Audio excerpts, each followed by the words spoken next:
Today, I thought you would find it fascinating to hear from some of my established women entrepreneur friends and colleagues on what is one of the worst financial investments you have ever made and why. That way, we can learn from each other's mistakes and accelerate our path to wealth and financial freedom. I'll share mine at the end. So, in the meantime, tap the like button and let's dive in.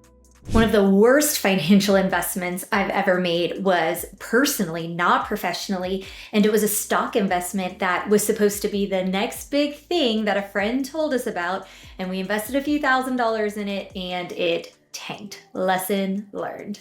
Hiring people that are not committed to their journey, and I'm just doing it out of a gifting. You have to understand business is business. And yes, you can assist someone along the way, but it has to make business sense. And so when you're in a for-profit business, don't run it like a nonprofit.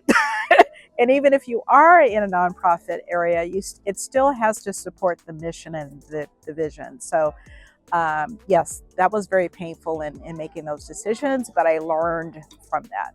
We did invest at one point, my ex-spouse and I, years and years ago, we invested privately in a business that was raising money for growth. And we did it emotionally at the time. It was part of a company that offered programs that we had both completed and been a part of.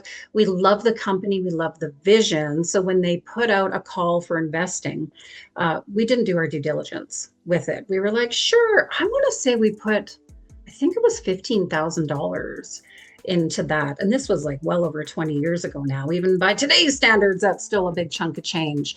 That investment went like right away because frankly, they didn't really have a good solid business plan for how they were going to use it. Like the money that got raised went straight into like operating costs and not into growth costs and such. So yeah, that was a bit of a hard lesson to learn back in those days. Probably the worst financial investment I ever made.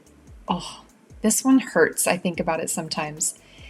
I invested in working with a coach, a business coach, who was a little bit pushy, really edgy, and I spent a lot of money.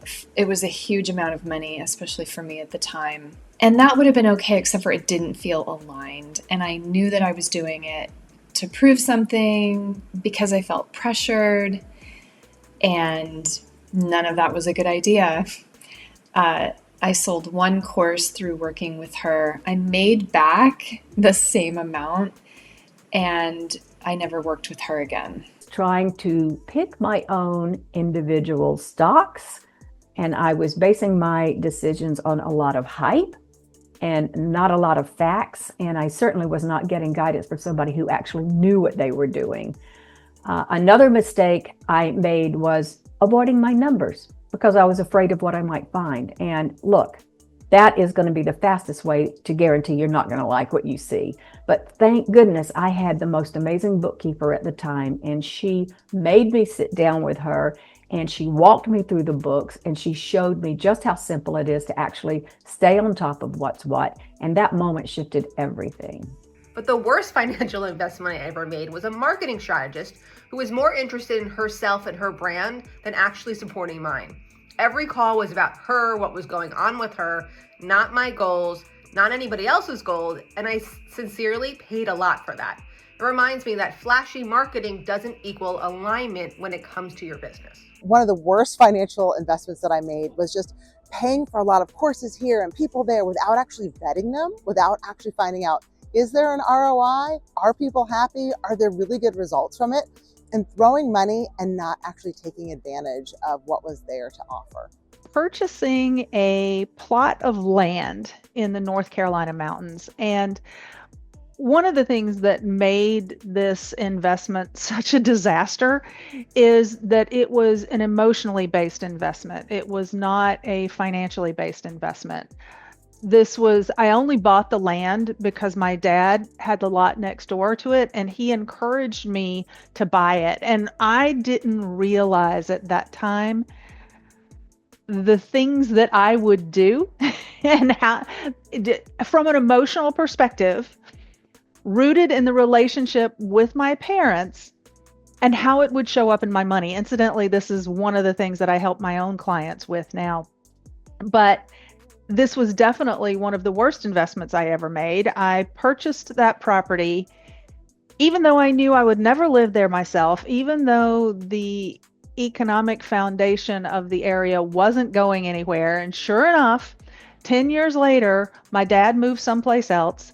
10 years later, I sold that lot for exactly what I paid for it. So, I suppose at least I didn't lose money, except then you start thinking about the opportunity cost. What could that money have done if it had not been bound up in that piece of land? One of the worst investments I ever made was a real estate investment that was recommended by a friend, and we invested because it was ground floor and it was going to be an up and coming place. But what happened was it flopped, and we put a lot of work and a lot of money into refurbish. It was supposed to be a flip, and everything collapsed there and we lost our money. So that was the worst one that I've done. Real estate. So it's actually a double-edged sword. So I actually lost everything in real estate because I over leveraged, and then when something bad happened, I lost my shirt. But I think when you invest in real estate the right way, then you can have a whole lot of success. Around 2005, I felt a frenzy with regard to everyone within real estate and had these outside investments that I did not yet have in my life. At the time, I was putting all my money back into the business. And so I bought a condo. In retrospect, it was the worst investment we ever made. It lost money 14 years later when we sold it. It still hadn't made a dime. And I learned an important lesson, though, which was don't make decisions out of fear, or fear of missing out, I should say. Paying for coaching with a coach. Now, I'm an advocate of paying coaches. I'm a coach. I get paid for that as well. I'm an advocate, but it was the first one that I had ever purchased, and boy, did I make a big mistake. And I'm looking back on that and saying, was that a novice mistake? Is it a mistake that I've made in the future? And it's a little bit of both. I was so excited, first time ever having a coach outside of, not the confines, but of being in the mortgage industry. And I had plenty of coaches then, but it was the first time doing it. I really liked the go-gettingness of this person, the action taking, and the rawness of this person. But in the end, the rawness turned me off. I didn't want to go to any meetings. I didn't want to do anything. So I think that the due diligence of the excitement of the program, but that coupled with the person who's delivering it is so important. And as I look back on all of the other coaching that I've done over the last 10 years, I've learned, to like the program, but then like the person, right? To be able to do it. So I look back on that and think that is so much money that was wasted and ill spent. And I would just say, make sure that you're doing your due diligence on anything that you're doing before you make a purchase. I've been studying business forever, and I finally came up with this idea of creating an abundance class. And this abundance class took booty shaking with NLP, neuro-linguistic programming, and goal setting. And I created this really fun class. And it was my first time doing anything like this.